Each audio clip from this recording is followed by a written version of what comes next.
Hello दोस्तों, good morning, good afternoon, good evening. जिस time आप वीडियो को देख रहे हैं, मैं शिवराज सिंह फौजदार आपका अपने YouTube channel online study with Navodayan में बहुत बहुत स्वागत करता हूं, अभिनंदन करता हूं और आपसे आशा करता हूं कि आप हमारे चैनल पर अगर नए आए हैं तो चैनल को सब्सक्राइब करिए, वीडियो को लाइक करिए और हाँ, बेल आइकन दबाना ना भूलिए, जिससे हमारी नई वीडियोज का नोटिफिकेशन आप तक पहुंचता रहेगा।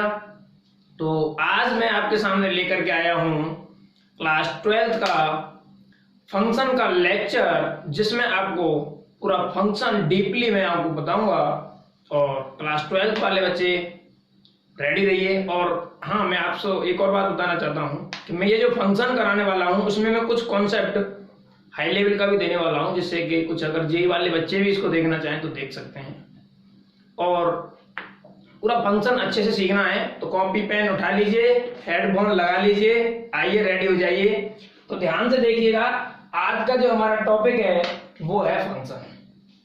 हाँ, ध्यान रखना, इससे पहले मैं रिलेशन पूरा करा चुका हूँ, रिलेशन के सारे लेक्चर्स में दे चुका हूँ, क्वेश्चंस भी करा चुका हूँ, एक्सरसाइज 1.1 भी करा चुका हूँ। उसकी वीडियोस की लिंक आपको डिस्क्रिप्शन में नीचे मिल जाएगी। ध्यान से, अगर आपने लेक्चर रिलेशन के नहीं देखे हैं तो उससे आप पहले देख लीजिए, फिर लेक्चर हमारा जो है फंक्शन चलेगा। अब आइए देखते हैं फंक्शन क्या होता है। सबसे पहले मुझे समझना है कि फंक्शन क्या होता है। ध्यान से देखिए, आपने वैसे 11th में पढ़ा होगा फंक्शन के बारे में थोड़ा बहुत, तो 11th स्टैंडर्ड की डेफिनेशन मैं आपको पहले बता देता हूं। जैसे 11th स्टैंडर्ड में आपने पढ़ी थी कि फंक्शन इज ए रिलेशन। क्या कोई सेट दिए होंगे ए बी, जिस तरीके से उनमें कोई जो है रिलेशन भी डिफाइन होगा, तो इसका मतलब क्या है कि function is a relation in which no two order pair have same first element. इसका कहने का मतलब है कि कोई भी ऑर्डर पेयर जो होगा उसमें पहला एलिमेंट सेम नहीं मिलेगा किसी भी दो ऑर्डर पेयर का। बात क्लियर है? अच्छा, वो अभी क्लियर होता जाएगा। और अभी मैं बता दूं, आप अगर 12th स्टैंडर्ड पर पढ़ोगे, डेफिनेशन एक और बन के आ जाती है कि each element of set A has one and only one image in set B. Clear है? अब आपको ये दोनों डेफिनेशन पहले बता देता हूं, फिर आपको मैं फंक्शन को डीपली लेके चलूंगा। ध्यान से देखिए, अगर मेरे फंक्शन की डेफिनेशन दी है कि एफ एक्स बराबर a, b such that v equals to a plus 5 for all, ये जो साइन है वो किसका है? for all a belongs to a, it means a इस सेट से बिलोंग करेंगे जो एलिमेंट्स हैं, and b belongs to b, यानी कि जो सेकंड एलिमेंट होगा वो हमारे b सेट से बिलोंग करेगा। ध्यान से देखिए, मुझे जो फंक्शन है वो रोस्टर फॉर्म में लेकर के आना है। कैसे आएगा? अगर आप a की वैल्यू 1 रखोगे, a की वैल्यू 1 रखोगे तो आपको b की वैल्यू क्या मिलेगी? 6 मिल जाएगी। अगर आप a की वैल्यू 2 रखोगे तो आपको b की वैल्यू क्या मिल जाएगी? 7 मिल जाएगी। अगर आप a की वैल्यू 3 रखोगे तो आपको b की वैल्यू 8 मिल जाएगी। अगर आप a की वैल्यू 4 रखोगे तो b की वैल्यू 9 मिल जाएगी, which is not possible because in set B only element 5, 6, 7, 8 exist। 9 element हमारा एग्जिस्ट ही नहीं कर रहा है ना, सेट बी में एग्जिस्ट ही नहीं कर रहा है वो। इसका मतलब ये वाला फंक्शन हमारा नहीं होगा। तो फंक्शन बन गया, फंक्शन का जो सेट बना इसमें ऑर्डर्ड पेयर बन गए 1,7, 1,6, 2,7, 3,8। क्लियर है? अब आप ध्यान से देखिएगा, function is a relation in which no two order pair have same first element. जितने भी ऑर्डर पेयर आपके बने, क्या इसमें कोई भी फर्स्ट एलिमेंट सेम है? नहीं है ना। यही चीज हमारी डेफिनेशन कह रही है। जो फंक्शन होता है वो स्पेशल टाइप ऑफ रिलेशन ही होता है। बात क्लियर है? अगर आप इसका रिलेशन निकालोगे, ध्यान से देखना, पहले अगर आपके पास ए से बी में रिलेशन होगा तो पता है कितने सारे रिलेशन बनेंगे? बहुत सारे रिलेशन बन के आएंगे। वैसे मैं आपको कुछ बना के दिखा दूं ना रिलेशन, देखो कैसे बनेंगे। जैसे 1 का रिलेशन 5 के साथ भी होगा, 1 का रिलेशन 6 के साथ भी होगा, 1 का रिलेशन 7 के साथ भी होगा, 1 का रिलेशन 8 के साथ भी होगा, 2 का रिलेशन 5 के साथ भी होगा, 2 का रिलेशन 6 के साथ भी होगा, 2 का रिलेशन 7 के साथ भी होगा, 2 का रिलेशन 8 के साथ भी होगा। ऐसे बहुत बनेंगे, मैं ऐसे बनाते जाऊंगा ना, बहुत बनेंगे। मैं इसके लिए आपको सिर्फ शॉर्ट फॉर्मूला बताता हूँ, ठीक है। रिलेशन, नंबर ऑफ रिलेशन कैसे निकालेंगे, ध्यान से देखना। नंबर ऑफ रिलेशन निकालने का फॉर्मूला देख लीजिए आप यहां से। Number of relation from set A to set B. A से बी में मुझे नंबर ऑफ अगर रिलेशंस निकालने हैं, ध्यान से देखना, तो कैसे निकालेंगे।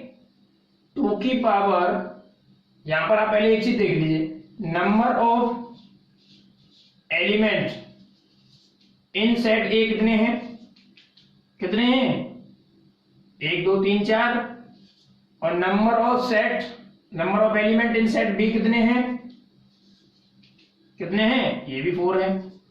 तो टोटल नंबर ऑफ रिलेशन अगर आप निकालोगे तो उसके लिए आपको क्या फॉर्मूला मिलेगा, ध्यान से देखिए।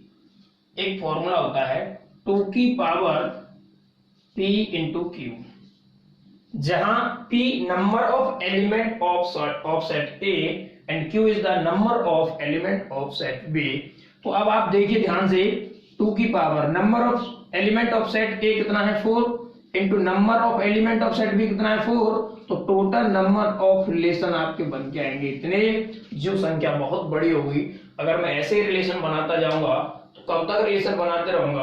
बात क्लियर आपकी समझ में आ रही है ना, आ गई।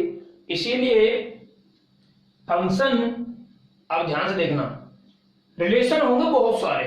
अब देखिए ध्यान से, इसमें क्या होता है, इस तरीके से रिलेशंस बनेंगे।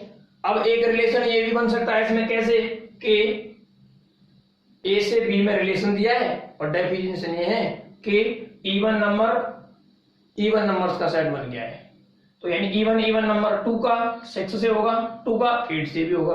रिलेशन बता रहा हूं मैं आपको, तो रिलेशन आपका 2 का 6 से भी है और 2 का 8 से भी है। अरे इधर ही आप देख लीजिए, वैसे भी आपको दिख रहा है 1 का 5 से, 1 का 6 से, 1 का 7, 1 का 8 से। तो 1 कितनी बार रिपीट कर रहा है, 1 कितनी बार रिपीट कर रहा है, एवरी एलिमेंट के साथ रिपीट कर रहा है ना। लेकिन मैंने डेफिनेशन क्या कहा है कि function is a relation in which no two order pair have the same first element.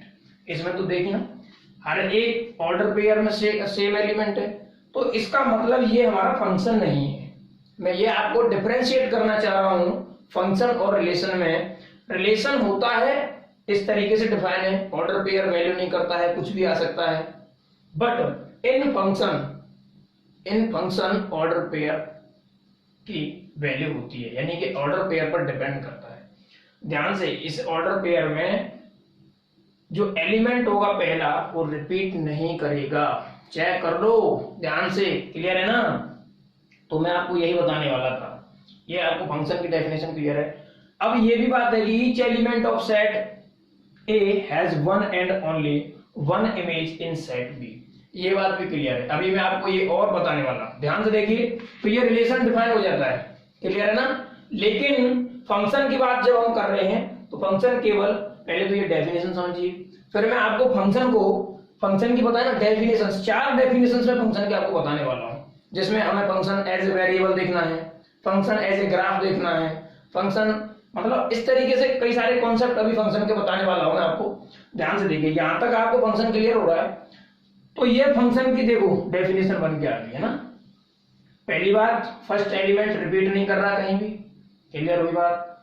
Each element of set ए, अभी अगर जो फंक्शन है 1 2 3 है ना, तो 4 की इमेज नहीं है, कोई 4 की कोई इमेज नहीं है, तो ये भी हमारा क्या है, फंक्शन नहीं बन के आया। बात क्लियर है, फंक्शन।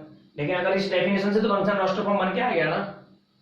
यहाँ कंडीशन क्या है, each element of set A has only one and only one image in set B. तो केवल 1 2 3 इमेज इनकी 1 ही होगी, 1 से ज्यादा कोई भी इमेज नहीं होगी। क्लियर, समझ में आ रहा है यहाँ तक आपको। इसको नोट कर लीजिए, आगे बढ़ाता हूं। तो आइए दोस्तों, अब हम देखते हैं फंक्शन किस तरीके से हमको पढ़ना है ना। तो फंक्शन थोड़ा डीपली जाएंगे अब हम। मैं अच्छे कॉन्सेप्ट को समझा रहा हूँ, जिससे क्योंकि ये आपको जो फंक्शन है ना, अभी आप 12th क्लास के स्टैंडर्ड में चल रहे हो, तो 12th के बाद बहुत सारे बच्चे हैं जो जेई वगैरह में प्रिपेयर करेंगे ना, अपियर करेंगे अभी। तो ध्यान से देखिए, फंक्शन मुझे समझना है, तो फंक्शन के लिए मैंने 4 डेफिनेशंस के माध्यम से आपको समझाना चाहा, ठीक है।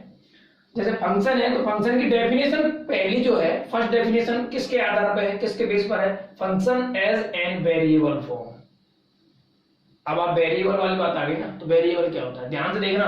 मैथमेटिक्स में जो वेरिएबल होते हैं ना, हमारे मैथमेटिक्स में वेरिएबल को ट्रीट किया जाता है X, Y, Z, U, V, W, T, ये सारे वेरिएबल ट्रीट किए जाते हैं। वेरिएबल आप जानते हैं ना, जो समय के अनुसार बदले, है ना। और कुछ होते हैं कांस्टेंट।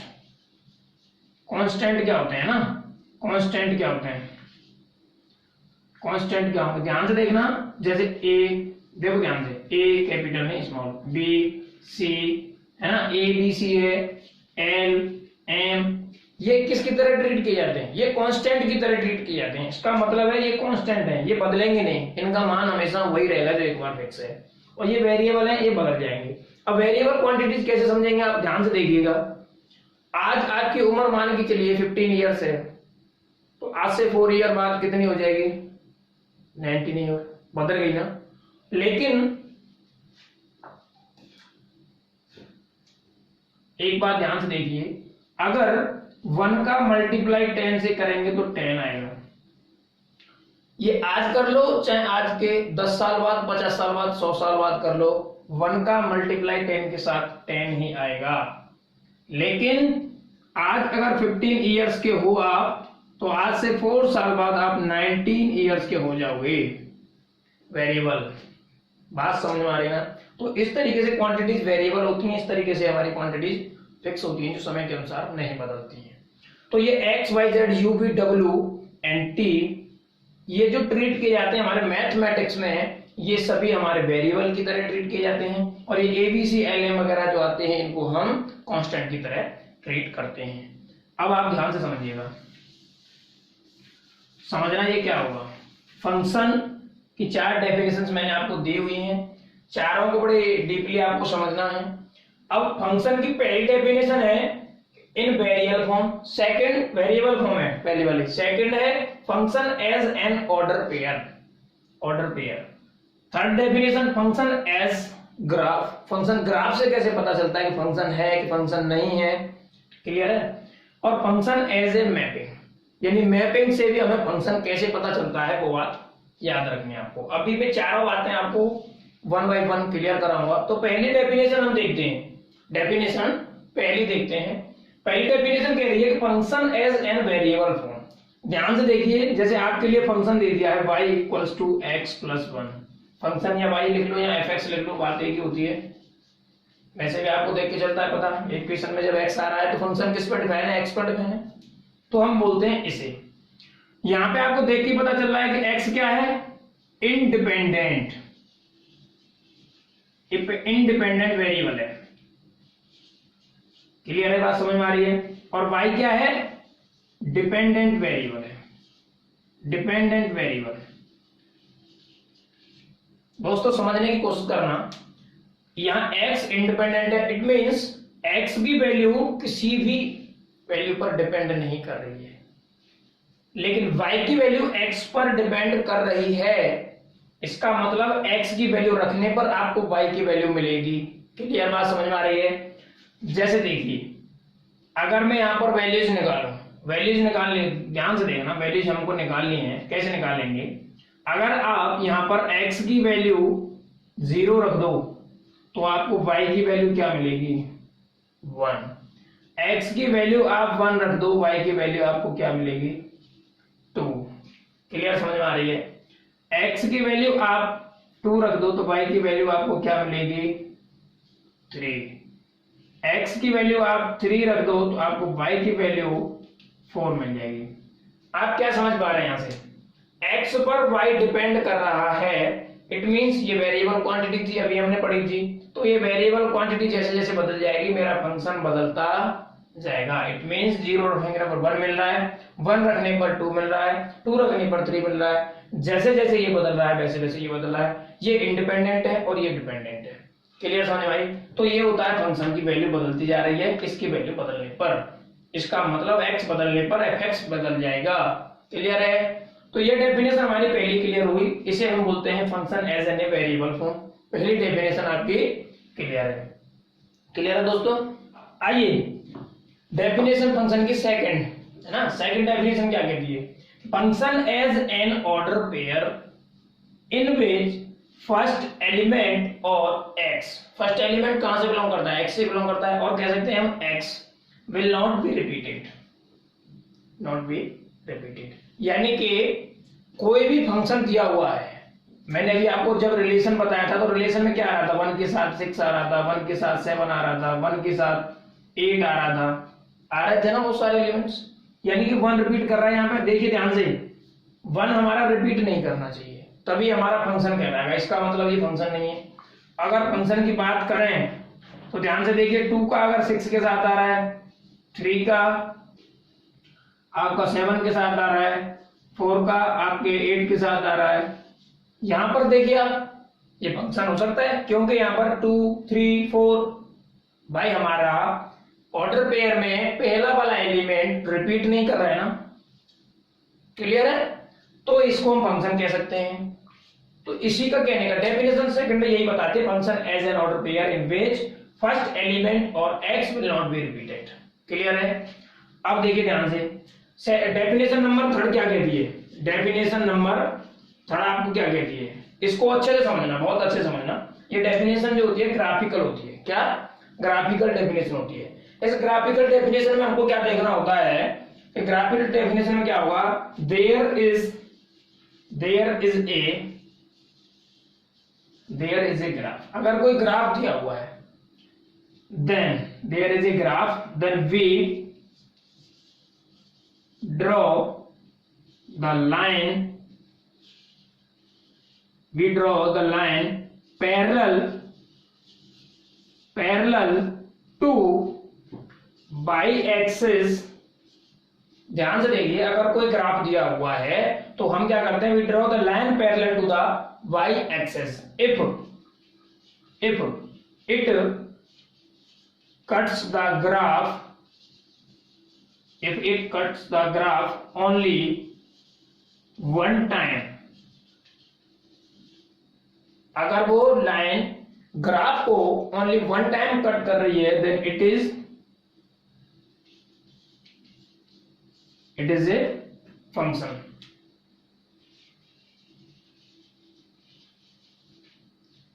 केवल 1 टाइम कट करेगी तभी वो फंक्शन कहलाएगा। अगर if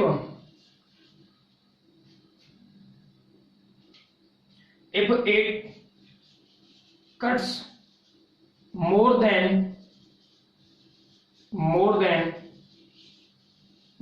times, then it is not a function।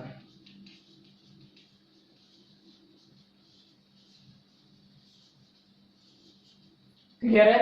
Then it is not a function। अब ध्यान से देखिए, आपको कैसे समझ में आएगा ये। अगर आपके लिए ग्राफ दिया हुआ है, ध्यान से देखिएगा,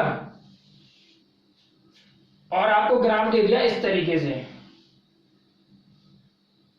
क्लियर है? तो मैंने क्या बताया था आपको कि मुझे पैरेलल यानी y एक्सिस के एक लाइन पैरेलल खींचनी है। अब ध्यान से देखिए कितनी बार कट किया इसने? 1 बार कट किया। इसका मतलब ये जो ग्राफ है वो किसी फंक्शन का ही ग्राफ है। क्लियर समझ में आ रहा है? इस बार मैंने आपको एक और ग्राफ बनाया, और वो ग्राफ बनाया मैंने ऐसे, और मैंने फिर से y एक्सिस के पैरेलल एक लाइन खींच दी। तो ये कितनी बार कट कर गया? 2 टाइम्स कट कर गया ना। ग्राफ को 2 टाइम्स कट कर गया। इसका मतलब क्या है? It is not a function. बात क्लियर समझ में आ रही है? ये आपकी ग्राफिकल डेफिनेशन है। क्लियर है? इसे नोट कर लीजिए। आइए दोस्तों, अब मैं आपको बताने वाला हूं डेफिनेशन नंबर 4। ये डेफिनेशन नंबर 4 जो दी है वो किसके बेस है? मैपिंग के बेस है। तो मैंने मैपिंग के लिए आपको पूरा डाटा बना लिया। मैपिंग कैसे बनानी है, तो डेफिनेशन हम 4 पर हम आ गए हैं। मैपिंग बनाना हमें सीखना है, कैसे मैपिंग से हमें पता चलेगी फंक्शन है कि नहीं है। ध्यान से देखना, मैं मैपिंग नंबर पहली को आपको मैप करके दिखा रहा हूं। ध्यान से देखिए, जैसे इसकी इमेज इसके साथ, इसकी इमेज इसके साथ, इसकी इमेज इसके साथ, इसका रिलेशन इसके साथ, ये रिलेशन बना हुआ है। अब हमें देखना है ये फंक्शन है कि नहीं। तो ध्यान से देखना, इसके लिए कंडीशन क्या देखनी है मुझे कि सेट जो x है यानी सेट पहला वाला है, इसके सभी एलिमेंट्स की इमेज होनी चाहिए। तो देख ध्यान से देखिए, 1 2 3 4 5, 1 से लेकर 5 तक सभी एलिमेंट्स की इमेज बनी हुई है। इसका मतलब सेट x के एवरी एलिमेंट फुलफिल होना चाहिए। चेक कर लो, फुलफिल होना चाहिए, fulfil, every element fulfil, every element, every element, ठीक है ना। ये होता है, ये हमारा फंक्शन कहलाएगा, ये हमारा फंक्शन कहलाएगा। क्लियर, समझ में आ रही है। दूसरी मैपिंग देखिए बना के, आप ध्यान से देखिएगा दूसरी मैपिंग कैसे बनाते हैं हम। मैंने मैपिंग बना दी इसकी इसके साथ, इसकी इसके साथ, इसकी इसके साथ, इसकी इसके साथ, इसकी इसके साथ। ध्यान से देखना, पहली कंडीशन फुलफिल है, यानी कि every element of set x fulfil. ध्यान से देखिए, 1 से लेकर 5 तक सभी एलिमेंट्स फुलफिल हैं, एक भी एलिमेंट्स खाली नहीं है। इसका मतलब सेट A के प्रत्येक एलिमेंट्स की इमेज एग्जिस्ट कर रही है। ध्यान से देखना, ये वाली कंडीशन क्या कह रही थी, A और B दोनों फुलफिल है ना। लेकिन दूसरी कंडीशन क्या कह रही है कि अगर मेरे सेट Y में एलिमेंट्स की प्री इमेज ना हो, यहाँ पे F और G एलिमेंट्स ऐसे बच रहे हैं जिनकी कोई भी प्री इमेज नहीं है यहाँ पे। क्लियर, समझ में आ रही बात। तो मुझे क्या पता चला, ये एलिमेंट्स तो फुलफिल है ना, तो मुझे यहीं से डेफिनेशन देखनी है। ये फंक्शन होगा, इसका मतलब B में भी अगर एलिमेंट्स की प्री इमेज ना हो तब उससे कोई मैटर नहीं करता, वो हमारा फंक्शन होगा अगर हमारा सेट पहला वाला की प्रत्येक एलिमेंट की इमेज एग्जिस्ट कर रही हो। क्लियर आ रहा है समझ में, यानी ये भी हमारा क्या है, फंक्शन है, ये भी हमारा फंक्शन है। बात क्लियर है। तीसरी वाली मैपिंग क्या कह रही है, ध्यान से देखना। तीसरी वाली मैपिंग में मैं क्या करता हूं, एक ही इमेज ये है, इसकी भी इमेज ये है, इसकी भी इमेज ये है, इसकी इमेज ये है, इसकी इमेज ये है। ध्यान से चेक कर लो, पहली वाली कंडीशन सेट x के एवरी एलिमेंट्स की इमेज एग्जिस्ट कर रही है। बात क्लियर है, चेक कर लो ध्यान से, आ रहा है ना समझ में। सेट x के एवरी एलिमेंट की इमेज एग्जिस्ट कर रही है, इसका मतलब अब मुझे सेट b में पहुंचना है, यानी कि सेट x के 3 एलिमेंट्स की इमेज एक ही है। चेक कर लो ध्यान से, तीनों एलिमेंट्स की इमेज एक ही है। इसका मतलब पहली बात हमारी ये फुलफिल कंप्लीट है, और इमेज भी प्रत्येक की यूनिक है। भाई इसकी इमेज ये है, इसकी इमेज ये है, इसकी एक ही इमेज है ना। चेक कर लो ध्यान से, एक ही इमेज बन रही होगी प्रत्येक मैपिंग में, एक से अधिक इमेज नहीं बन सकती। मैंने आपको पहले ही बताया था, ऑर्डर पेयर से आपको डेफिनेशन जब बताई थी, मैंने आपको बताया था कि फर्स्ट एलिमेंट रिपीट नहीं करेगा। इसका मतलब यहाँ पर एक ही इमेज होगी, ठीक है, एक की 2 इमेज नहीं होंगी। बात समझ में आ रही है, ध्यान से देखिए, वो भी क्लियर कराने वाला हूं। इसका मतलब ये भी हमारा क्या है, फंक्शन है। क्लियर, बात समझ में आ रही है। इधर मैंने क्या कर दिया, ध्यान से देखना, 1 की ये इमेज है, 1 की ये बी इमेज है, 2 की सी है, 3 की डी है, 5 की ई है और 4 की भी ई है। ध्यान से देखो, मैंने आपको एक कंडीशन बताई थी अभी ऑर्डर पेयर के लिए, और डेफिनेशन नंबर 2 में ऑर्डर पेयर ही तो बताया था मैंने। अब यहां ध्यान से देखिए, एक के साथ भी रिलेटेड है, यानी 1 ए के साथ रिलेटेड है और 1 बी के साथ भी। इसका मतलब जब हम ये रोस्टर फॉर्म बनाएंगे तो ये किस तरीके से आएगा कि नहीं आएगा, जबकि ये तो पॉसिबल ही नहीं है फंक्शन के लिए। ये रिलेशन तो है बट फंक्शन नहीं है।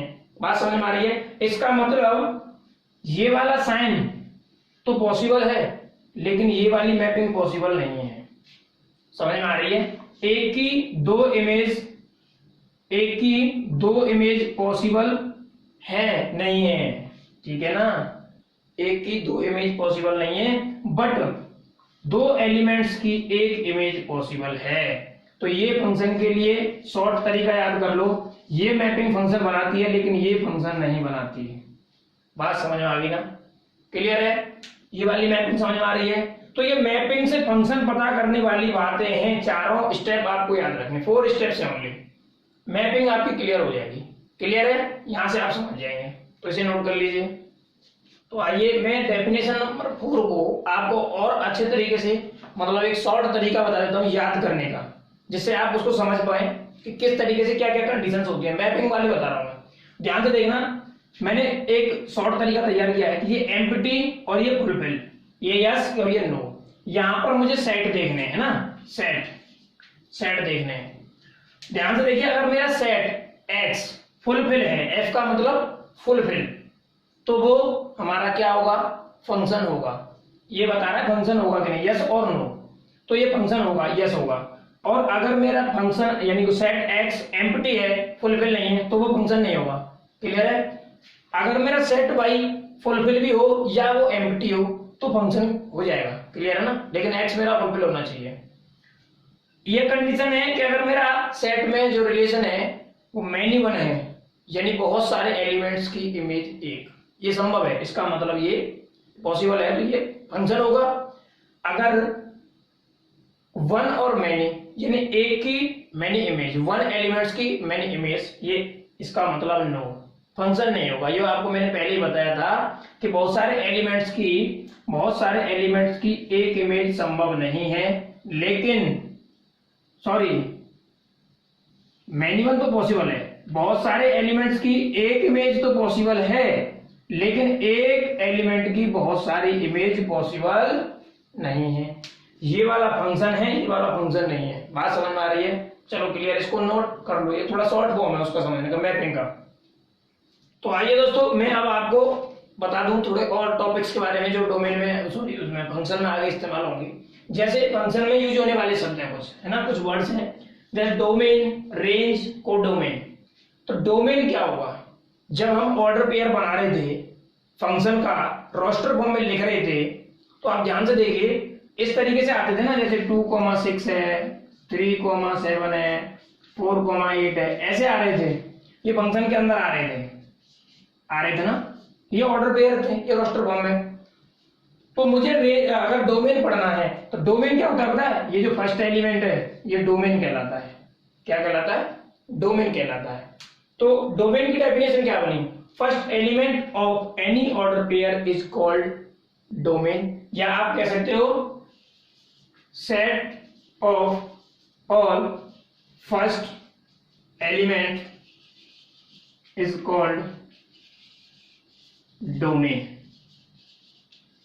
क्लियर, बात समझ में आ रही है, the set of all first element is called domain. इसके बाद रेंज क्या होगा, set of all image is called range. अब यहाँ इसमें जो इमेज क्या होगी, यहाँ पे इमेज ये होंगी, ये क्या होंगी, ये इमेज होंगी, ये इमेज होंगी, ठीक है ना, ये क्या होंगे, इमेज होंगी। बात समझ में आ रही है ना, अगर समझ में आ रही है तो कमेंट बॉक्स में लिख के बताना जरूर। अगर कुछ मिस्टेक है, टॉपिक क्लियर आ रहा, नहीं समझ में आ रहा है, तब भी बताना। डाउट्स हैं वो भी मेरे कमेंट सेक्शन में आपको जगह मिली हुई है, आप बता सकते हैं।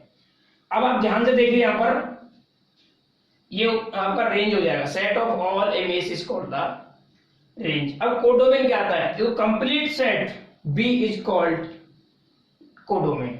जब मैंने आपको जैसे ए बताया था ना कि 1 2 3 4 है, और बी आपको बताया था 5 6 7 8, 1 2 3 4 5 6 7 8 बी सेट में है, ये ए सेट में है।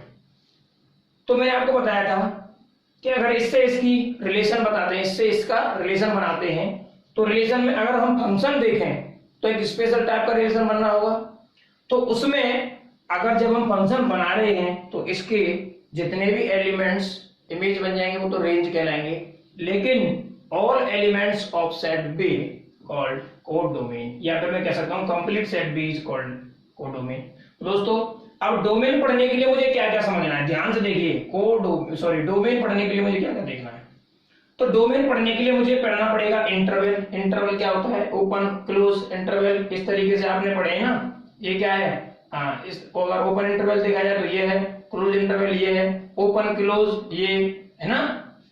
इस तरीके से आपने पढ़े हैं ना, 11th में पढ़ा हुआ है। ये सब मुझे डोमेन के लिए सब ज्ञान होना चाहिए, सारी नॉलेज होनी चाहिए। लॉग आप जानते हैं, लॉग की प्रॉपर्टीज हमें इसमें सीखनी है। मोड, ये मोड है आपका, डेफिनेशन है, ये मोड रिप्रेजेंटेशन है। इसके बाद कोई भी संख्या इसके बाहर निकल के आती है पॉजिटिव होती है ना। इसकी अलग एक लेक्चर चलेगा। फ्रैक्शनल सॉरी इनइक्वालिटीज है, इनइक्वालिटीज आप जानते हैं, इसमें ऐसे साइन या ऐसे साइन, इस तरीके से ये साइन, इस टाइप के साइंस यूज किए जाते हैं। फ्रैक्शनल पॉइंट है, ये भी आपको पढ़ना है। ग्रेटेस्ट इंटीजर है, इसमें आप जानते हैं ग्रेटेस्ट इंटीजर क्या होता है। ये सारे टॉपिक्स मुझे डोमेन के लिए आने चाहिए। अगर आप डीपली जानना चाहते हैं, जेई की प्रिपरेशन कर रहे हैं, कुछ और भी एक्स्ट्रा लेना चाहते हैं, तो आप मुझे कमेंट सेक्शन में बता दीजिए। मैं ये टॉपिक्स आपको, चाहे टाइम ज्यादा लग जाए, लेकिन 1 by 1 ये पहले करा के फिर आगे बढ़ा दूं, तो आपका फंक्शन इतना जबरदस्त तरीके से क्लियर होगा दोस्तों, मैं बता रहा हूं, कभी नहीं भूलोगे। तो दोस्तों आज के लिए इतना ही काफी है। नेक्स्ट लेक्चर में आपके लिए लेकर के आ जाऊंगा, थोड़ी देर के लिए इंतजार करिए, या कल के लिए हो सकता है कल आपको मिल जाए न्यू वीडियोस। आज तो थोड़ा लेट होने वाला हूँ दोस्तों, नाइट का टाइम है, तो बी रेडी और थोड़ा अच्छे से प्रिपरेशन करते रहिए। आपका फंक्शन बहुत अच्छे से मैंने क्लियर कराया है। अगर कोई डाउट है तो आप कमेंट सेक्शन में उसको जरूर बताइए। और दोस्तों अच्छे से मेहनत करते रहिए, क्योंकि सफलता किताबों से होकर ही गुजरती है। चाहे कितनी भी कोशिश कर लो, उसके पास भी और कोई रास्ता नहीं है। तो दोस्तों लगे रहिए, इसके बाद नेक्स्ट लेक्चर में आपके सामने लेकर के आऊंगा। ओके।